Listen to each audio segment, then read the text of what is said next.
Hi అండి. అందరికీ నమస్కారం. ఈరోజు కథ డాన్ మొగుడు పార్ట్ 10. ఇక కథలోకి వెళితే, ఆవేశంగా నడుచుకుంటూ సిద్ధార్థ్ నందినీల దగ్గరికి వచ్చారు. ఆయన కళ్ళు కోపంతో ఎర్రబడ్డాయి. సిద్ధార్థ్, నా జీవిత ఆశయాన్ని, నా పరువును అందరి ముందు బజారున పడేశావురా.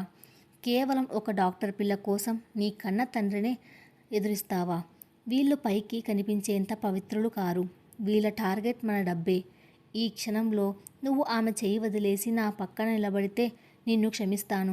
లేదంటే ఈ వర్మ గ్రూప్ సామ్రాజ్యం నుంచి నిన్ను శాశ్వతంగా బహిష్కరిస్తాను. నీకు ఆస్తుల్లో ఒక్క రూపాయి కూడా దక్కదు. నా కంపెనీకి సీఈఓగా కూడా నువ్వు ఉండడానికి వీల్లేదు. ఆలోచించుకో అని తన చివరి అస్త్రాన్ని ఉపయోగించాడు విశ్వనాథ్ గారు. సిద్ధార్థ్ పెదవుల మీద మళ్ళీ ఒక ప్రశాంతమైన చిరునవ్వు వెలిసింది. ఆ నవ్వులో తండ్రి పట్ల ఎలాంటి కోపము లేదు. కేవలం ఆయన అజ్ఞానం పట్ల ఒక జాలి మాత్రమే ఉంది. డాడ్, మీరు నాకెప్పుడు డబ్బుతోనే జీవితాన్ని కొలవడం నేర్పించారు. కానీ అమ్మ నాకు ప్రేమతో జీవితాన్ని గెలవడం నేర్పించింది. వర్మ గ్రూప్స్ సీఈఓ హోదా, ఈ ఆస్తులు ఇవన్నీ మీరు కష్టపడి సంపాదించినవి. వీటి మీద నాకు ఎలాంటి హక్కు లేదు. ఈ క్షణమే నా పదవికి, మీ ఆస్తులకు నేను రాజీనామా చేస్తున్నాను. నాకు ఒక్క రూపాయి కూడా వద్దు. మీరు ఆనందంగా ఉంచుకోండి. కానీ నా ప్రాణాన్ని మాత్రం నేను వదులుకోను. నాకు నందిని కావాలి.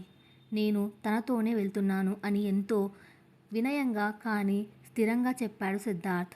ఆ మాటలకు విశ్వనాథ్ గారు షాక్ అయ్యారు. తన కొడుకు 1000 కోట్ల ఆస్తిని ఒక గడ్డిపోచలా వదిలేస్తాడని అతను ఊహించలేదు. సిద్ధార్థ్ తన తండ్రికి 2 చేతులు జోడించి నమస్కారం చేశాడు. ఆ తర్వాత నందిని వైపు చూసి చిరునవ్వు నవ్వాడు. ఆమె కళ్ళల్లో నీళ్లు సుడులు తిరుగుతున్నాయి. వాడి త్యాగం ఆమెను మూగబోయేలా చేసింది. సిద్ధార్థ్ ఆమె చెయ్యి పట్టుకొని తలెత్తుకొని గర్వంగా ఆ వర్మ మ్యాన్షన్ నుంచి బయటకు నడిచాడు. వాళ్ళిద్దరూ అలా నడుచుకుంటూ వెళ్తుంటే ఒక స్వచ్ఛమైన ప్రేమ ముందు ఆస్తులు, అంతస్తులు ఎంత దిగదుడుపో అక్కడ ఉన్న వారందరికీ అర్థమైంది.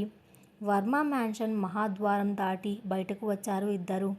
బయట చల్లటి గాలి వీస్తుంది. నందిని కారు దగ్గరికి చేరుకున్న సిద్ధార్థ్ డ్రైవింగ్ సీట్లో కూర్చున్నాడు. నందిని పక్క సీట్లో కూర్చుంది.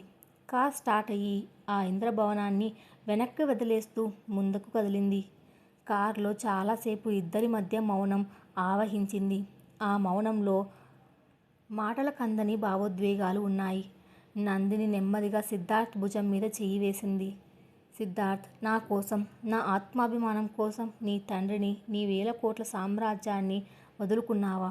అంతటి త్యాగం చేయాల్సిన అవసరం ఏముంది? నాకు నీ ఆస్తులు అక్కర్లేదని నీకు తెలుసు కదా. ఆమె గొంతు వణుకుతుంది. సిద్ధార్థ్ కారు వేగం తగ్గించి రోడ్డు పక్కన ఆపాడు. ఆమె వైపు తిరిగి 2 చేతులతో ఆమె ముఖాన్ని ఆప్యాయంగా పట్టుకున్నాడు. నందిని, నేను ఏ సామ్రాజ్యాన్ని వదులుకోలేదు. నా సామ్రాజ్యం ఇక్కడ నా కళ్ళ ముందు ఉంది. ఆస్తులు పోతే మళ్ళీ సంపాదించుకోవచ్చు. కానీ నా ప్రాణం పోతే నేను బతకలేను. నాన్న అహంకారం కళ్ళకు గంతలు కట్టింది. ఆయనకు డబ్బు తప్ప మరేమీ కనిపించడం లేదు. నువ్వు నా జీవితంలోకి వచ్చాక నా తప్పును సరిదిద్దుకునే క్రమంలో ఒక మనిషిగా ఎలా బతకాలో నేను నేర్చుకున్నాను. ఆ చీకటి రాత్రి నేను నీకు చేసిన గాయం ముందు ఈ కోట్లు, ఈ హోదాలు ఏ పాటివి నందిని? నిన్ను నేను ఎప్పటికీ కోల్పోలేను అన్నాడు భావోద్వేగంగా.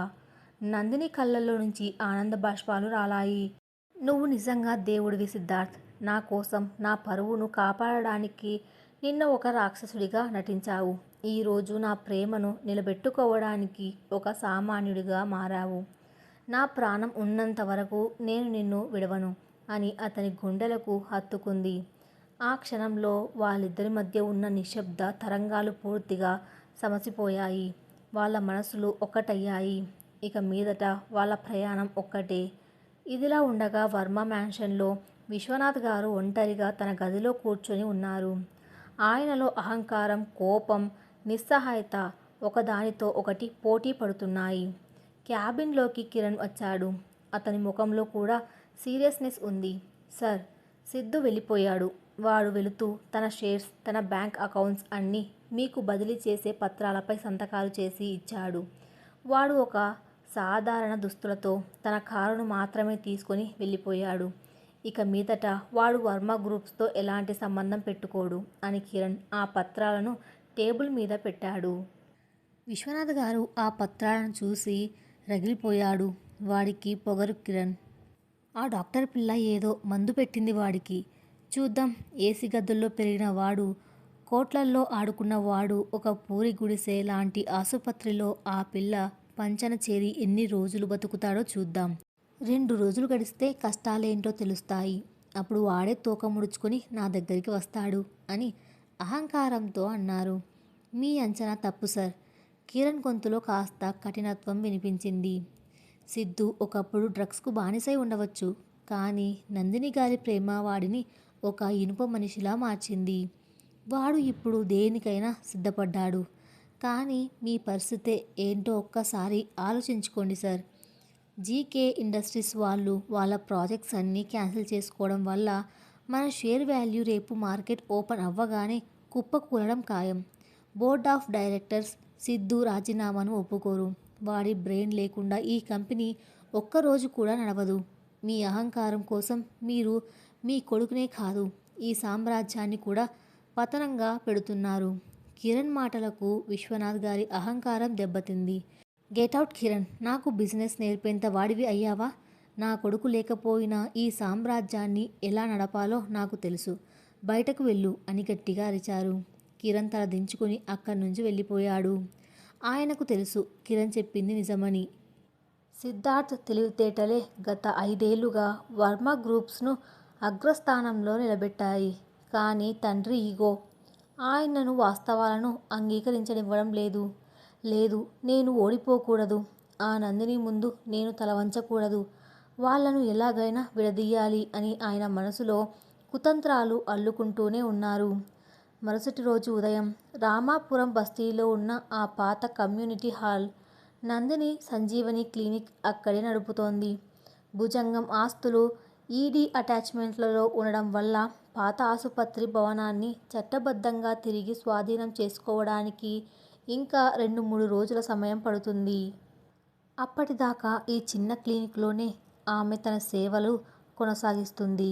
ఉదయం 8 గంటలకు నందిని క్లినిక్కు చేరేసరికి అక్కడ ఒక దృశ్యం చూసి ఆమె ఆశ్చర్యంతో నిలబడిపోయింది.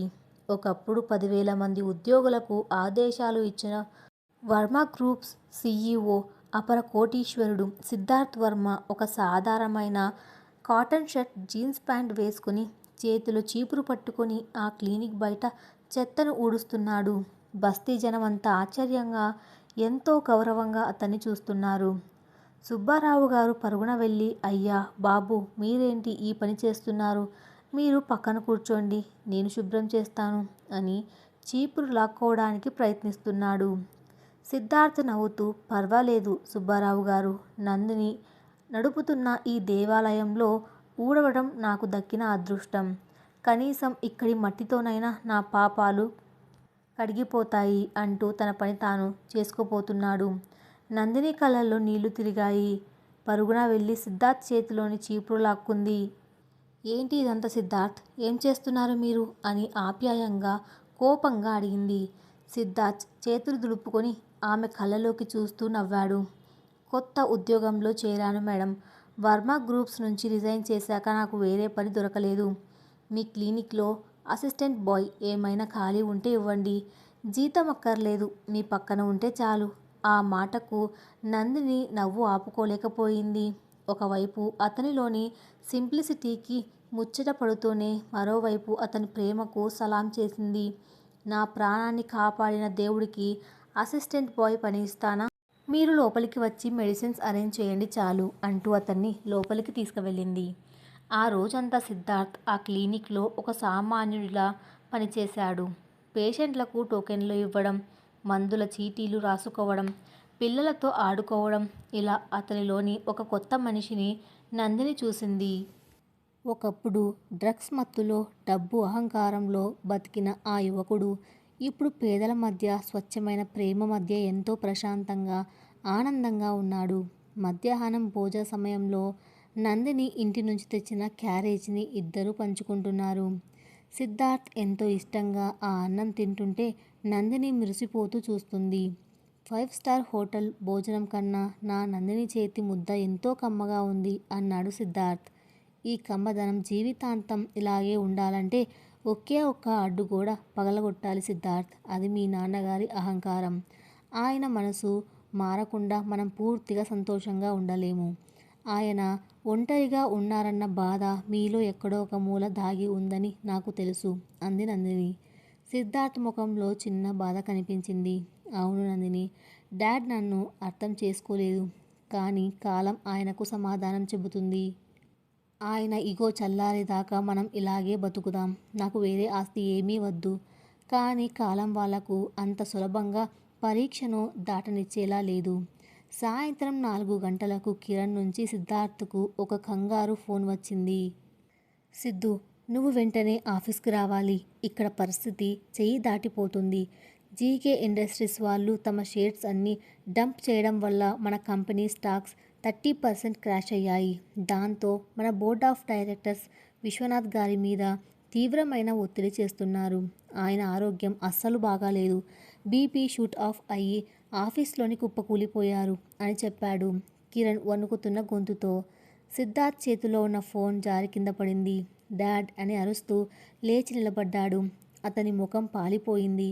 నందినికి విషయం అర్థమై వెంటనే తన మెడికల్ కిట్ తీసుకొని పద సిద్ధార్థ్, మనం వెంటనే వెళ్ళాలి. నేను వస్తున్నాను అని చెప్పి అతని కారు వైపు పరుగు తీసింది. తండ్రిని ఎదిరించి వచ్చిన కన్న ప్రేమ అతన్ని ఉక్కిరి బిక్కిరి చేస్తోంది. ఒకవైపు అహంకారి అయిన తండ్రి, మరొక వైపు ప్రాణాపాయ స్థితిలో ఉన్న ఆత్మీయుడు. నందిని ఒక డాక్టర్గా, కాబోయే కోడలిగా ఇప్పుడు తన బాధ్యతను నిర్వర్తించడానికి సిద్ధమైంది. అహంకారాన్ని ప్రేమ ఎలా గెలవబోతుందో ఆసుపత్రి ప్రాంగణం సాక్షిగా తేలాల్సి ఉంది. కారు గాలిని చీల్చుకుంటూ వర్మ టవర్స్ వైపు దూసుకుపోతుంది. స్టీరింగ్ పట్టుకున్న సిద్ధార్థ్ చేతులు వణుకుతున్నాయి. ముఖమంతా చెమటలు పట్టి ఉన్నాయి. తన తండ్రితో గొడవపడి బయటకు వచ్చిన క్షణాలను, తను అన్న కఠినమైన మాటలను తలుచుకొని అతని గుండెను ఎవరో పిండినట్లుగా అనిపిస్తుంది. విశ్వనాథ్ గారి అహంకారం మీద అతనికి కోపమున్నా ఆయనంటే ప్రాణానికి ప్రాణం. ఒక కొడుకుగా తండ్రి ప్రాణాపాయ స్థితిలో ఉన్నాడన్న వార్త అతన్ని ఉక్కిరి బిక్కిరి చేస్తుంది. పక్క సీట్లో కూర్చున్న నందిని పరిస్థితిని గమనించింది. ఆమె నెమ్మదిగా తన చేతిని సిద్ధార్థ్ భుజం మీద వేసి ఆప్యాయంగా నిమిరింది. కంగారు పడకు సిద్ధార్థ్, అంకుల్కు ఏమీ కాదు. నేనున్నాను కదా. నా ప్రాణాలైనా అడ్డుపెట్టి ఆయన్ని కాపాడతాను. నువ్వు డ్రైవింగ్ మీద దృష్టి పెట్టు అని ఆమె ఇచ్చిన ధైర్యం సిద్ధార్థ్కు కొండంత అండగా నిలిచింది. ఒక యోధురాలి లాంటి ఆమె మాటల్లో ఉన్న స్పష్టత, ఒక వైద్యురాలిగా ఆమెకున్న నమ్మకం అతని భయాన్ని సగం తగ్గించాయి. 10 నిమిషాల్లో కారు వర్మ టవర్స్ పోర్టికోలో ఆగింది. ఇద్దరు పరుగు పరుగున లిఫ్ట్ ఎక్కి టాప్ ఫ్లోర్కు చేరుకున్నారు. అక్కడ బోర్డ్ రూమ్ బయట కిరణ్, మరికొందరు డైరెక్టర్లు కంగారుగా అటూ ఇటూ తిరుగుతున్నారు. లోపల విశ్వనాథ్ గారు కుర్చీలో నుంచి కింద పడిపోయి అపస్మారక స్థితిలో ఉన్నారు. ఆయన శ్వాస చాలా వేడిగా, కష్టంగా ఆడుతుంది. ముఖం పాలిపోయి ఉంది. నందిని తన మెడికల్ కిట్తో లోపలికి పరుగున వెళ్ళింది.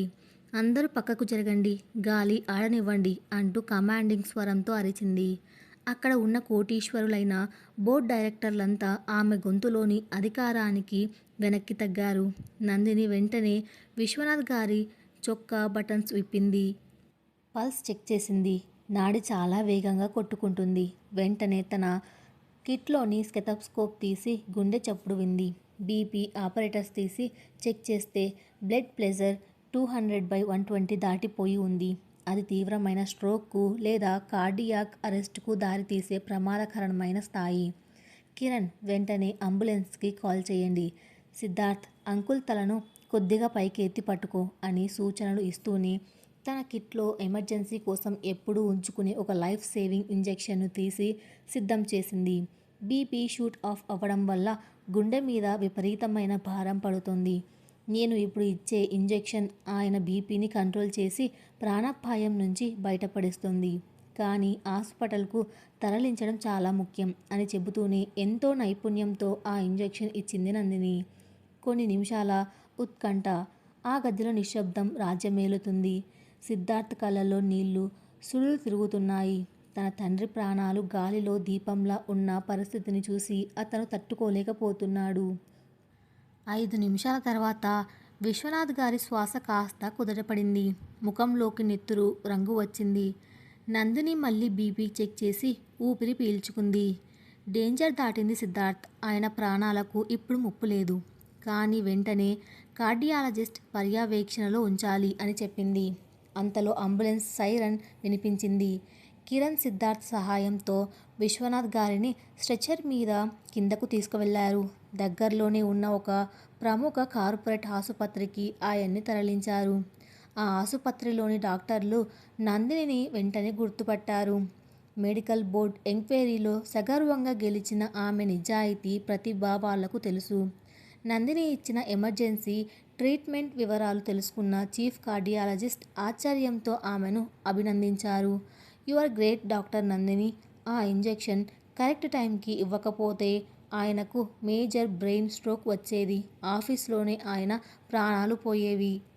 మీరు అక్షరాలా ఆయనకు ప్రాణదానం చేశారు అని చెప్పి విశ్వనాథ్ గారిని ఐసీయూలోకి షిఫ్ట్ చేశారు. ఐసీయూ బయట ఉన్న కుర్చీలో కుప్పకూలిపోయాడు సిద్ధార్థ్. 2 చేతులతో తల పట్టుకొని రోదిస్తున్నాడు.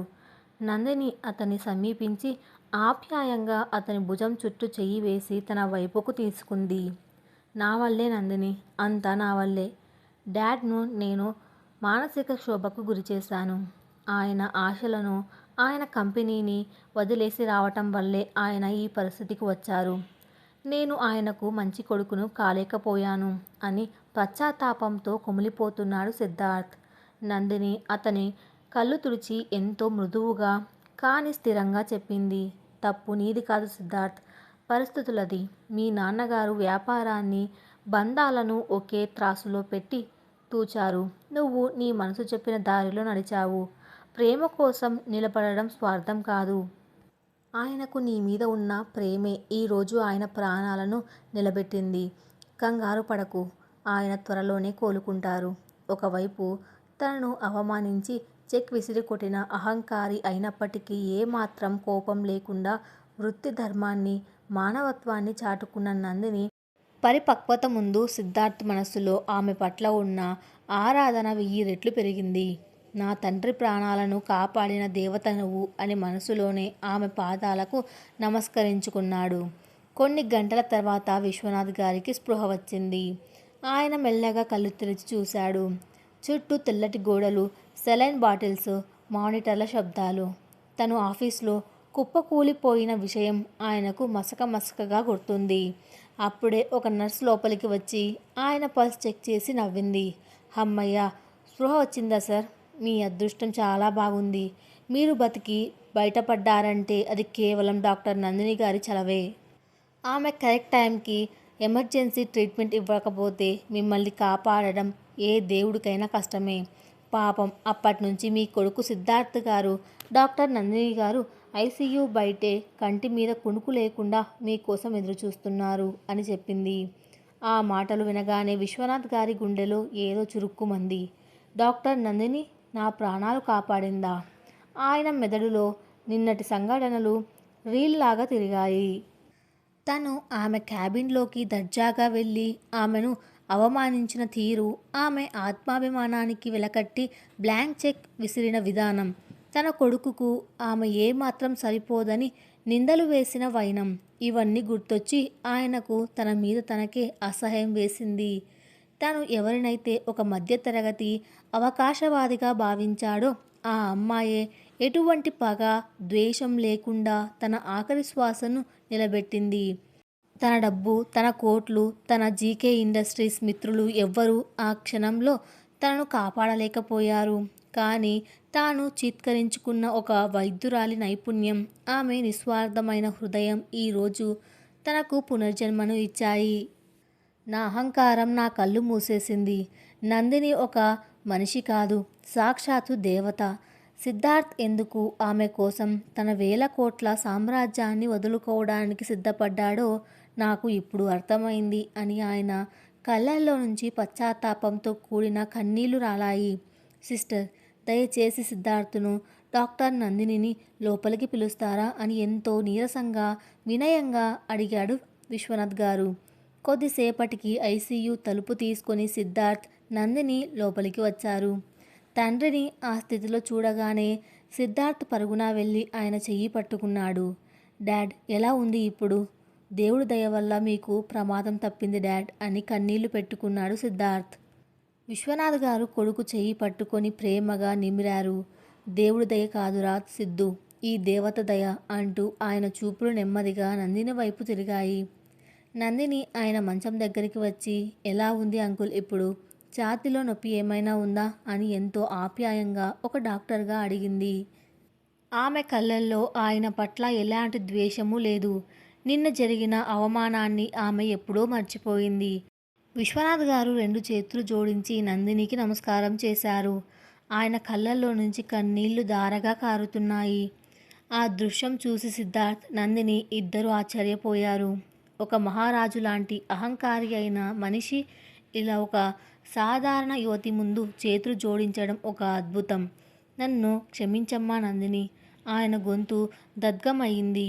నా డబ్బు మత్తులో, నా అహంకారం కమ్మేసిన కళ్ళతో నీ పవిత్రమైన మనసును నేను చూడలేకపోయాను. నిన్ను ఎన్నో మాటలన్నాను, అవమానించాను. నీ ఆత్మాభిమానానికి వెలకట్టాలని చూశాను. కానీ నువ్వు ఆ పగను మనసులో పెట్టుకోకుండా ఈరోజు నా ప్రాణాలు నిలబెట్టావు.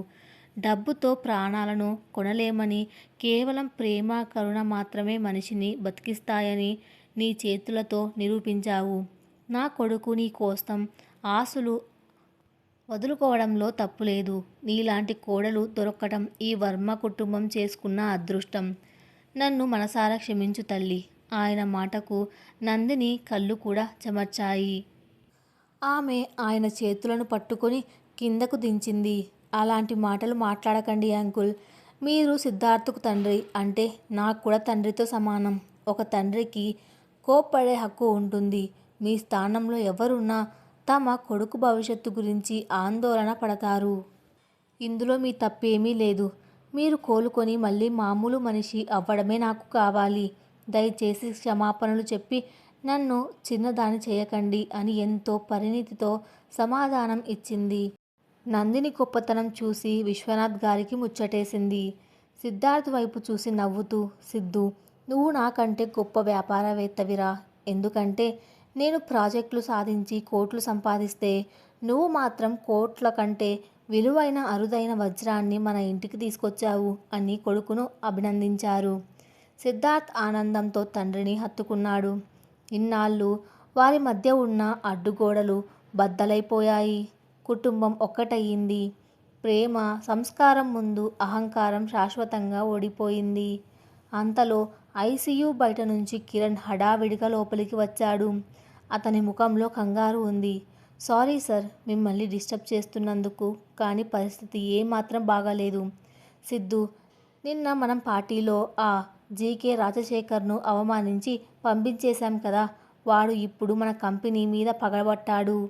మన షేర్స్ పడిపోవడాన్ని ఆసరాగా చేసుకొని మార్కెట్లో ఉన్న మన మైనారిటీ షేర్స్ అన్నీ వాడి బినామీ కంపెనీల ద్వారా కొనేస్తున్నాడు. మన కంపెనీలో ఒక హాస్టల్ టేకోవర్ చేయడానికి వాడి కుట్ర. బోర్డ్ ఆఫ్ డైరెక్టర్స్ అడ్వాంటేజ్ తీసుకొని రేపు ఉదయానికల్లా వర్మ గ్రూప్స్ మీద ఆధిపత్యం సాధించాలని వాడు స్కెచ్ వేశాడు. మన డాడ్ ఆరోగ్య పరిస్థితి తెలిసి వాడికి మరింత ధైర్యం వచ్చింది అని పరిస్థితి తీవ్రతను వివరించాడు కిరణ్. విశ్వనాథ్ గారి ముఖంలో మళ్ళీ ఆందోళన మొదలైంది. ఆయన లేచి కూర్చోవడానికి ప్రయత్నిస్తూ, జీకే గాడికి ఎంత ధైర్యం? నా సామ్రాజ్యాన్నే టేక్ ఓవర్ చేయాలని చూస్తాడా? సిద్ధు, నా ఫోన్ ఇవ్వు, నేను మా లాయర్స్తో మాట్లాడాలి అని కంగారు పడ్డారు. నందిని వెంటనే ఆయన్ని వారిస్తూ, అంకుల్, మీరు ఇప్పుడు ఏ టెన్షన్ పడకూడదు. మీ గుండె ఇంకా బలహీనంగా ఉంది. మీరు ఏమాత్రం స్ట్రెయిన్ అయినా మళ్ళీ ప్రాణాలకే ప్రమాదం. దయచేసి మీరు విశ్రాంతి తీసుకోండి. కంపెనీ వ్యవహారాలు చూసుకోవడానికి మీ వారసుడు ఉన్నాడు కదా అని సిద్ధార్థ్ వైపు చూసింది. ఆ చూపులు, ఒకప్పుడు నా పరువు కోసం నీ సామ్రాజ్యాన్ని కాదు ప్రపంచాన్నే ఎదిరించావు. ఇప్పుడు నీ తండ్రి సామ్రాజ్యాన్ని కాపాడడానికి నిలబడు అన్న ప్రోత్సాహం ఉంది. సిద్ధార్థ్ కళ్ళల్లో ఒకప్పటి ఆ తీక్షణమైన అజేయుడైన కార్పొరేట్ రారాజు కసి మళ్ళీ నిద్రలేచింది. భుజంగాన్ని బుద్ధి బలంతో చిత్తు చేసిన ఆ తెలివితేటలు ఇప్పుడు జీకే రాజశేఖర్ పతనాన్ని లిఖించడానికి సిద్ధమయ్యాయి. డాడ్, మీరు ఏమాత్రం కంగారు పడకండి. వర్మ గ్రూప్ సామ్రాజ్యం పునాదులు మీ రక్తం నుంచి వచ్చాయి. దాన్ని ఆ జీకే గాడు కాదు కదా, వాడి ముత్తాత దిగి వచ్చినా టచ్ చేయలేడు. నా ప్రాణం ఇక్కడ భద్రంగా ఉంది. ఇక నా పంజా దెబ్బ ఏంటో ఆ మార్కెట్కు నేను చూపిస్తాను. మీరు ప్రశాంతంగా రెస్ట్ తీసుకోండి. రేపు ఉదయం కల్లా జీకే ఇండస్ట్రీస్ మన వర్మ గ్రూప్స్ కాళ్ళ దగ్గర పడి ఉండేలా చేస్తాను అని తండ్రికి మాట ఇచ్చాడు సిద్ధార్థ్. నందిని వైపు చూసి, నందిని, డాడ్ బాధ్యత నీది, ఆ జీకే గాడి ఆట కట్టించే బాధ్యత నాది అని చెప్పి కిరణ్తో కలిసి ఆసుపత్రి నుంచి ఒక తుఫానులా బయటకు వెళ్ళాడు సిద్ధార్థ్. వర్మ టవర్స్కు చేరుకున్న సిద్ధార్థ్ నేరుగా బోర్డ్ రూమ్లోకి అడుగుపెట్టాడు. అక్కడ Kiran, legal team, financial advisors అందరూ కంగారుగా ఉన్నారు. జీకే రాజశేఖర్ చేస్తున్న మార్కెట్ మ్యానిపులేషన్ వాళ్లను భయపడుతోంది. అందరూ సైలెంట్. సిద్ధార్థ్ వాయిస్ ఆ బోర్డ్ రూమ్లో గర్జనలా మారుమోగుతుంది. జీకే రాజశేఖర్ ఒక ఈడియట్. వాడు నా తండ్రి ఆరోగ్యం బాలేదని, నేను కంపెనీకి దూరంగా ఉన్నానని పగటి కలలు కంటున్నాడు. వాడు మన షేర్స్ కొంటున్నాడు కదా, కొననివ్వండి. రేట్ పెంచి మరీ కొననివ్వండి. కానీ సిద్ధార్థ్ పెదవుల మీద ఆ పాత కుటిలమైన నవ్వు వెలసింది. ఆ నవ్వు చూసి కిరణ్కు అర్థమైంది సిద్ధార్థ్ బుర్రలో ఒక మాస్టర్ ప్లాన్ రెడీ అయిపోయిందని. కానీ ఏంటి సిద్ధు? కిరణ్ ఆతృతగా అడిగాడు. మన కంపెనీకి అనుబంధంగా ఉన్న Varma global health and pharma shares public డొమైన్లో ఉన్నాయి కదా, ఆ కంపెనీకి జీకే ఇండస్ట్రీస్తో ఉన్న లాజిస్టిక్స్ అగ్రిమెంట్ను రేపు ఉదయం ప్రీ మార్కెట్ ఓపెన్ అవ్వగానే క్యాన్సిల్ చేయండి. దానికి కారణం జీకే కంపెనీలో భారీ ఫైనాన్షియల్ ఫ్రాడ్ జరుగుతుందని మనం ఒక ప్రెస్ నోట్ రిలీజ్ చేయాలి. అదే సమయంలో యూరప్ నుంచి మనకు రావాల్సిన $2 బిలియన్ ఫండ్ ఇన్వెస్ట్మెంట్ ఫైల్స్ ఇప్పుడే మీడియాకు రిలీజ్ చేయండి. వాడి షేర్స్ కుప్పకూలిపోతాయి, మన షేర్స్ డబల్ అవుతాయి. వాడు మన షేర్స్ కొనడానికి తెచ్చిన అప్పులన్నీ వాడి మెడకు ఉరితాడు అవుతాయి అని ఒకే దెబ్బకు జీకే సామ్రాజ్యాన్ని కూల్చే వ్యూహాన్ని వివరించాడు. రాత్రంతా వర్మ టవర్స్లో నిద్రలేదు. కిరణ్, సిద్ధార్థ్ తమ టీంతో కలిసి రాజశేఖర్ ఆర్థిక మూలాలను కత్తిరించే ఆపరేషన్ విజయవంతంగా పూర్తి చేశారు. మరుసటి రోజు ఉదయం స్టాక్ మార్కెట్ ఓపెన్ అయిన అరగంటలో జీకే ఇండస్ట్రీస్ షేర్లు పేకమేడలా కుప్పకూలిపోయాయి. వర్మ గ్రూప్స్ను టేకోవర్ చేద్దామన్న వాడి ఆశలు అడియాసలైపోయాయి. వేల కోట్ల నష్టంతో రాజశేఖర్ తన ఆఫీస్లో తల పట్టుకొని కూర్చున్నాడు. వర్మ గ్రూప్స్ జోలికి వెళ్లడం తాను చేసిన అతిపెద్ద తప్పని వాడికి అర్థమైంది. అదే ఉదయం ఆసుపత్రిలో విశ్వనాథ్ గారు పూర్తిగా కోలుకున్నారు. నందిని ఆయనకు సొంత కూతురిలా సేవలు చేస్తుంది. టీవీలో వస్తున్న వార్తలను చూసిన విశ్వనాథ్ గారి ముఖంలో గర్వం తొణికిసలాడింది. తన కొడుకు తిరిగి తన సామ్రాజ్యాన్ని సుస్థిరం చేశాడన్న ఆనందం ఆయనది. అప్పుడే సిద్ధార్థ్, కిరణ్ ఇద్దరు నవ్వుతూ ఆసుపత్రి గదిలోకి వచ్చారు. సిద్ధార్థ్ను చూడగానే నందిని కళ్ళల్లో ఒక అద్భుతమైన ఆరాధన కనిపించింది. ఒకప్పుడు తన కోసం ఏమైనా చేసే రాక్షసుడిగా ఉన్నవాడు ఇప్పుడు తన కుటుంబాన్ని కాపాడుకునే బాధ్యత గల యోధుడిగా మారాడు. విశ్వనాథ్ గారు మంచం మించి దిగి తన కొడుకును గట్టిగా హత్తుకున్నారు. Well done Siddhu, I'm proud of you. ఆ తర్వాత ఆయన నందిని దగ్గరికి వెళ్ళి ఆమె తల మీద చెయ్యి పెట్టి ఆశీర్వదించారు. నందిని, ఇప్పుడు నా మనసు ఎంతో ప్రశాంతంగా ఉంది. నా సామ్రాజ్యాన్ని కాపాడుకునే యోధుడు నా కొడుకు అయితే ఆ యోధుడికి ప్రాణం పోసే సంజీవనివి నువ్వు. ఈరోజే మీ ఇద్దరి పెళ్ళికి నేను ముహూర్తం పెట్టిస్తున్నాను. ఆ సంజీవని హాస్పిటల్ భూమి రిజిస్ట్రేషన్ కూడా పూర్తయింది. రేపే మీరు ఆ హాస్పిటల్ను మళ్ళీ ప్రారంభించండి అని మనసారా దీవించారు. నందిని, సిద్ధార్థ్ ఇద్దరు ఒకరినొకరు చూసుకొని ఆనందంగా నవ్వుకున్నారు. వాళ్ళ మధ్య ఉన్న నిశ్శబ్ద తరంగాలు ఇప్పుడు ఒక ప్రశాంతమైన జీవనదిలా మారి సంతోషపు తీరాలకు చేరుకున్నాయి. గతంలో ఎదురైన చీకటి పీడకలలన్నీ చెరిగిపోయాయి. ఇప్పుడు వాళ్ళ కళ్ళ ముందు కేవలం ఒక వెలుగుల భవిష్యత్తు మాత్రమే ఉంది. ఆకాశంలో ఉదయం సూర్యుడు ఎంతో ప్రశాంతంగా బంగారు వర్ణంలో ఉదయిస్తున్నాడు. గాలిలో ఒక కొత్త స్వచ్ఛత, ఒక కొత్త ఆశల పరిమళం వ్యాపించి ఉన్నాయి. సంజీవని హాస్పిటల్ ప్రాంగణం మొత్తం పచ్చటి మామిడి తోరణాలతో, బంతిపూల మాలలతో ఒక పెళ్లి పందిరిలా ముస్తాబయింది. ఇన్నాళ్ళు కష్టాల చీకటిలో ముగ్గిపోయిన ఆ ఆసుపత్రి ఇప్పుడు విజయగర్వంతో తలెత్తుకొని నిలబడింది. ఆ రోజు సంజీవని హాస్పిటల్ పునఃప్రారంభోత్సవం. చట్టబద్ధంగా ఆసుపత్రి స్థలం, దేవాలయ భూమి తిరిగి నందిని ట్రస్టుకు చేరడమే కాకుండా పాత భవనానికి కొత్త మెరుగులు దిద్దారు. ఈ వేడుకను కన్నుల పండువగా జరపాలని బస్తీ జనం, ఆసుపత్రి సిబ్బంది ఎంతో ఉత్సాహంగా ఏర్పాట్లు చేశారు. నందిని తన క్యాబిన్లో అద్దం ముందు నిలబడి ఉంది.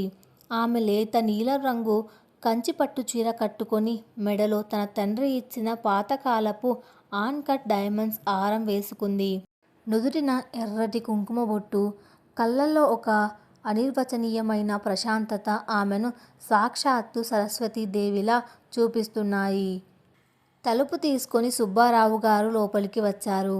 ఆయన ముఖంలో చెప్పలేనంత ఆనందం ఉంది. మేడం, బయట ఏర్పాట్లు అన్నీ పూర్తయ్యాయి. అతిథులు రావడం మొదలుపెట్టారు. మీరు బయటకు వస్తే అని ఆగుతూ ఆమెను ఆ పట్టు చీరలో చూసి చేతులు జోడించారు. అచ్చం మీ నాన్నగారి పోలిక తల్లి. ఆయన ఆశయాలకు మీరు ప్రాణం పోశారు. ఈరోజు ఆయన ఎక్కడ ఉన్నా మిమ్మల్ని చూసి గర్విస్తారు. నందిని నవ్వుతూ ఆయనకు నమస్కారం చేసి, ఇదంతా మీ అందరి సహకారం వల్లే సాధ్యమైంది సుబ్బారావు గారు. పదండి బయటకు వెళ్దాం అని చెప్పి హుందాగా నడుచుకుంటూ బయటకు వచ్చింది. బయట ఆసుపత్రి ఆవరణలో పెద్ద పందిరి వేశారు. అప్పటికే అక్కడ బస్తీ వాళ్ళు, రోగులు, ఇతర డాక్టర్లు అందరూ కూర్చొని ఉన్నారు. ముందు వరుసలో ఒకప్పటి అహంకారి, ఇప్పటి ఆత్మీయుడు విశ్వనాథ్ గారు ఎంతో ప్రశాంతంగా కూర్చొని ఉన్నారు. ఆయన పక్కనే సిద్ధార్థ్ వర్మ, కిరణ్ ఉన్నారు. నందిని బయటకు రాగానే అందరూ లేచి నిలబడి చప్పట్లు కొట్టారు. సిద్ధార్థ్ కళ్ళు ఆమెను చూడగానే ఆరాధనతో విప్పార్చుకున్నాయి. ఒకప్పుడు తన కోపానికి, ద్వేషానికి గురైన ఆ దేవత ఇప్పుడు తన జీవిత భాగస్వామి కాబోతుందన్న నిజం అతనికి ఎంతో గర్వాన్ని ఇస్తుంది. వేదిక మీదకు నందిని, విశ్వనాథ్ గారు, సిద్ధార్థ్ వెళ్ళారు. విశ్వనాథ్ గారు మైక్ తీసుకొని మాట్లాడడం ప్రారంభించారు. ఆయన గొంతులో ఇప్పుడు పాత కార్పొరేట్ దర్పం లేదు. ఒక తండ్రికి ఉండే ఆర్ద్రత ఉంది. అందరికీ నమస్కారం. ఇక్కడ ఉన్న వాళ్ళందరికీ నేను వర్మ గ్రూప్స్ చైర్మన్గా మాత్రమే తెలుసు. డబ్బుతో ప్రపంచాన్ని కొనవచ్చు అనుకునే ఒక వ్యాపారవేత్తను నేను.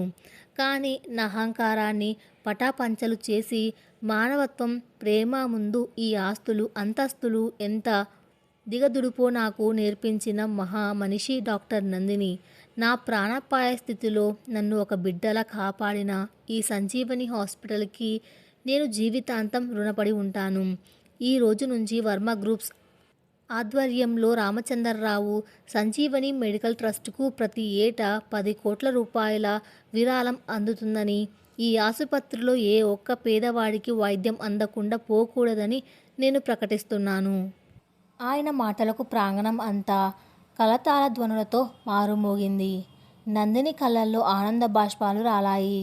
సిద్ధార్థ్ తన తండ్రి మార్పును చూసి గర్వంగా ఆయన భుజం తట్టాడు. కార్యక్రమం ముగిసిన తర్వాత నందిని అతిథులను పలకరిస్తోంది. అప్పుడే ఆమె వెనక నుంచి ఒక తెలిసిన గొంతు వినిపించింది. నందిని. నందిని వెనక్కి తిరిగి చూసింది. అక్కడ నిలబడి ఉంది మరెవరో కాదు, కథ మొదట్లో ఆమె మేనత్త. పెళ్లి మండపంలో ఇంకా పెళ్లి చేసుకోవా? వయసు అయిపోతుంది, ఒంటరిగా ఉండిపోతావా అని సూటిపోటి మాటలతో ఆమెను మానసికంగా కుంగదీసిన అదే బంధువు. ఆవిడ ముఖంలో ఇప్పుడు ఆ వెటకారం లేదు. ఒక రకమైన విస్మయం, భయం, ఆరాధన కలగలిసి ఉన్నాయి. నగరంలోనే అపర కుబేరుడైన వర్మ కుటుంబానికి నందిని కోడలు కాబోతుందని, సిద్ధార్థ్ వర్మ లాంటి అందగాడు, కోటీశ్వరుడు ఆమె వెనక పిచ్చివాడిలా తిరుగుతున్నాడని తెలిసి ఆవిడ బుర్ర గిర్రున తిరిగిపోయింది. అత్తయ్య, మీరా? రండి. ఎలా ఉన్నారు? నందిని ఎంతో ఆప్యాయంగా పలకరించింది. ఆమె మాటల్లో ఏమాత్రం గర్వం లేదు. బాగున్నాను తల్లి. పేపర్లలో టీవీలలో నీ గురించి చూసి కళ్ళు చెదిరిపోయాయే. ఏ ఆడపిల్లకు దక్కని అదృష్టం నీకు దక్కింది. ఆ వర్మగారి అబ్బాయి నీ కోసం పిచ్చివాడైపోయాడట కదా. అప్పట్లో నేను ఏదేదో వాగాను. మనసులు పెట్టుకోకు తల్లి అని నసిగింది మేనత్త. నందిని నవ్వి, మీరు అన్న మాటల్లో తప్పులేదు అత్తయ్య. ఆడపిల్లకి ఒక వయసు వచ్చాక తోడు కావాలి అన్నది నిజమే. కానీ ఆ తోడు మన ఆత్మాభిమానాన్ని గౌరవించేదిగా ఉండాలి. మన ఆశయాలకు అడ్డంగా నిలబడేదిగా ఉండాలి. అలాంటి తోడు దొరికే వరకు ఒంటరిగా పోరాడటంలో తప్పులేదు. సిద్ధార్థ్ నా ఆస్తులను, నా అందాన్ని చూసి రాలేదు అత్తయ్య. నా ఆత్మాభిమానాన్ని చూసి వచ్చాడు. అందుకే అతను నాకు దేవుడిచ్చిన వరం అని ఎంతో పరిణితితో చెప్పింది. ఆ మాటలకు మేనత్త తలదించుకుంది. నందిని కూలినత్వం ముందు తన సంకుచిత భావాలు ఎంత చిన్నవో ఆవిడకు అర్థమైంది. దూరంగా నిలబడి ఈ సంభాషణ వింటున్న సిద్ధార్థ్ నందిని వైపు చూసి గర్వంగా చిరునవ్వు నవ్వాడు. ఇదిలా ఉండగా ఆ మధ్యాహ్నం వర్మ టవర్స్లో మరొక ముగింపు జరుగుతోంది. సిద్ధార్థ్ తన ఆఫీస్లో కిరణ్తో కలిసి కూర్చొని ఉన్నాడు. జీకే ఇండస్ట్రీస్ షేర్లు పాతాళానికి పడిపోయాయి. మార్కెట్లో వాళ్లకు ఎవ్వరూ నమ్మడం లేదు. క్యాబిన్ తలుపులు మెల్లగా తెరుచుకున్నాయి. లోపలికి జీకే రాజశేఖర్ గారు అడుగుపెట్టారు. నిన్నటి దాకా ఒక సామ్రాజ్యానికి అధిపతిగా ఎగిరిపడిన ఆయన ఇప్పుడు ఒక ఓడిపోయిన సైనికుడిలా తలదించుకొని ఉన్నాడు. అతని వెనక అతని లాయర్ ఉన్నాడు. రాజశేఖర్ గారు కూర్చోండి.